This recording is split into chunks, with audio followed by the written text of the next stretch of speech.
casas embrujadas, el enigma de los poltergeists y los fantasmas famosos. El archimago explica: saludos, buscadores del conocimiento, que os atrevéis a adentraros en los rincones más oscuros y silenciosos de la historia. Hoy, el archimago os invita a desvelar uno de los velos de la realidad más temidos y debatidos: el enigma de las casas embrujadas, los poltergeists y los fantasmas famosos. ¿Son estas presencias las almas en pena de los difuntos, las energías residuales de un pasado trágico, o acaso una manifestación de la propia mente humana? No buscaremos asustar, sino entender.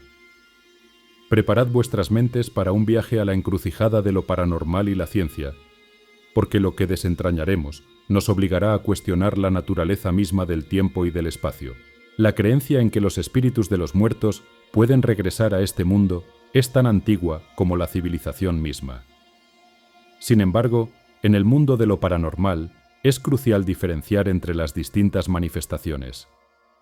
Es un lenguaje secreto del universo que debemos aprender a descifrar. Hoy, el archimago os guiará por 3 de los casos más famosos y mejor documentados del siglo pasado, ofreciendo una fusión equilibrada de la perspectiva paranormal, la documentación de la época y el posterior análisis científico.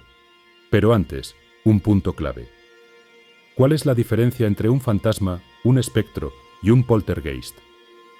Fantasma. Generalmente se refiere al alma o espíritu de una persona fallecida, que ha quedado atrapada en un lugar o un momento en el tiempo. Sus manifestaciones suelen ser visuales o auditivas, voces, ruidos. Espectro.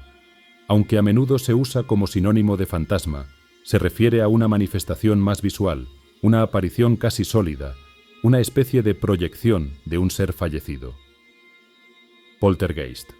Del alemán significa espíritu ruidoso. A diferencia de un fantasma, que se asocia con un lugar o una persona, el poltergeist se asocia con fenómenos físicos, ruidos, objetos que se mueven, golpes en las paredes. La mayoría de los parapsicólogos lo asocian con una persona, a menudo una adolescente, que está experimentando estrés o trauma, y que su energía psíquica se manifiesta de forma incontrolada. Con estas definiciones claras, el archimago os guiará a través de 3 de los casos más famosos.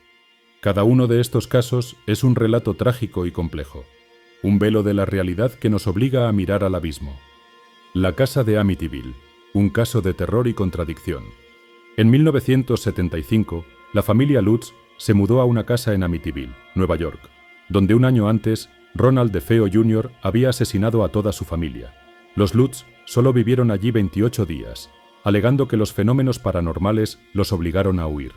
La familia reportó puertas que se abrían solas, olores nauseabundos, moscas, una sustancia verde que se filtraba de las paredes y una fuerza que los levantaba de la cama. Sus testimonios fueron la base para el libro y la famosa película. Sin embargo, el caso está lleno de contradicciones y acusaciones de fraude. El abogado de Ronald DeFeo Jr. afirmó que él y la familia Lutz inventaron la historia para el libro. Aunque los eventos han sido desacreditados por muchos, sigue siendo el caso de casa embrujada más famoso de la historia y una clara muestra del poder de la sugestión. El poltergeist de Enfield, un clásico del fenómeno. Entre 1977 y 1979, en una casa de Enfield, Inglaterra, la familia Hodgson fue testigo de una serie de fenómenos inexplicables. El caso es considerado por muchos como uno de los poltergeists mejor documentados. La hija de 11 años, Janet Hodgson, era el foco de la actividad. Se reportaron muebles que se movían solos, golpes en las paredes, objetos que se lanzaban por la habitación y una voz demoníaca que se grabó en cintas de audio. La policía y los investigadores de lo paranormal, incluyendo a los famosos demonólogos Ed y Lorraine Warren, atestiguaron algunos de los eventos. Aunque se capturaron algunas de las grabaciones y hay testigos, también hay un video de Janet doblando cucharas y admitiendo que algunos de los eventos fueron fabricados. Sin embargo, los investigadores defienden que la mayoría de los sucesos fueron genuinos y que el fraude fue solo un intento de la adolescente de llamar la atención. El caso sigue siendo objeto de debate y de investigación.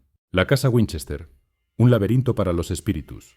Sarah Winchester la viuda del magnate de las armas William Wirt Winchester estaba convencida de que su casa de San José, California, estaba perseguida por los fantasmas de todas las personas asesinadas con los rifles Winchester. En su intento por confundir y apaciguar a los espíritus, construyó una casa que nunca se terminó de edificar. La casa es un laberinto con escaleras que no conducen a ninguna parte, puertas que se abren a paredes y pasillos en espiral. Aunque no se reportan fenómenos violentos, la casa misma es un testimonio de la creencia en el mundo espiritual. Se dice que Sarah consultaba a médiums para saber qué construir para apaciguar a los fantasmas. La casa Winchester no es un caso de poltergeist o fantasmas, sino de una mujer que, consumida por la culpa y el dolor, usó su fortuna para una obsesión. Es un fascinante ejemplo de cómo la creencia en el más allá puede moldear la realidad y la arquitectura de un lugar, convirtiéndolo en un monumento a la fe y al miedo. Como curiosidad, debo decir que, al principio, cuando empiezas a ver fantasmas, espectros, o como queráis llamarlos, es algo genial. Después de años, acabas cerrándoles el paso porque llegan a ser lo más molesto que uno pueda imaginarse. El análisis científico, un espejo en la oscuridad. La ciencia moderna, a través de la psiquiatría y la neurociencia, ofrece una perspectiva crucial para entender estos fenómenos. Las semejanzas entre los síntomas de una posesión y ciertas enfermedades son tan sorprendentes que nos invitan a la reflexión. Los cambios de voz, las múltiples personalidades y la amnesia de los eventos son características clave del TDI, donde la mente fragmenta su identidad para lidiar con un trauma severo. Los gritos, las convulsiones y las visiones son síntomas comunes en brotes psicóticos o ataques de histeria. En muchos de estos casos, las personas están en un estado de alta sugestión. Las auras, las visiones religiosas y las sensaciones de éxtasis o terror que se reportan en estos casos son a menudo relacionadas con la actividad convulsiva en esta área del cerebro. Si una persona cree firmemente que puede ser poseída, su mente y cuerpo pueden manifestar síntomas que se alinean con esa creencia. Los sacerdotes, al esperar un cierto comportamiento, pueden involuntariamente influir en la persona. Desde esta visión, los demonios no son necesariamente entidades externas, sino quizás personificaciones arquetípicas de un profundo sufrimiento psicológico y de una mente en crisis, el arquitecto de nuestra realidad, manifestando sus miedos más profundos. Así pues, mis queridos exploradores, no tenemos una respuesta definitiva. La ciencia no ha demostrado la existencia de los demonios, pero tampoco puede negar la autenticidad de la experiencia de la fe. Y la fe, por su parte, no debe ignorar la evidencia de la salud mental. La lección más importante es que, al encontrarnos con estos fenómenos, debemos mantener una mente equilibrada y compasiva. Es vital no caer en el sensacionalismo. El mayor bien es ofrecer la ayuda adecuada, la fe para el sufrimiento espiritual y la medicina para el dolor del cuerpo y la mente. En el fondo, ambos buscan la sanación. Los casos de exorcismo son un recordatorio de que la mente humana es un vasto territorio inexplorado, un sendero oculto donde la línea entre lo físico y lo espiritual a menudo se desvanece.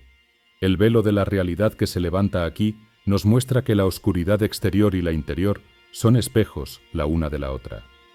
Si este viaje por las sombras ha resonado con vosotros, no olvidéis suscribiros a El Archimago Explica para seguir desentrañando los enigmas del universo. Dejadme un comentario abajo.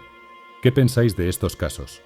¿Creéis que son una manifestación espiritual o un fenómeno psicológico? Vuestras reflexiones son valiosas.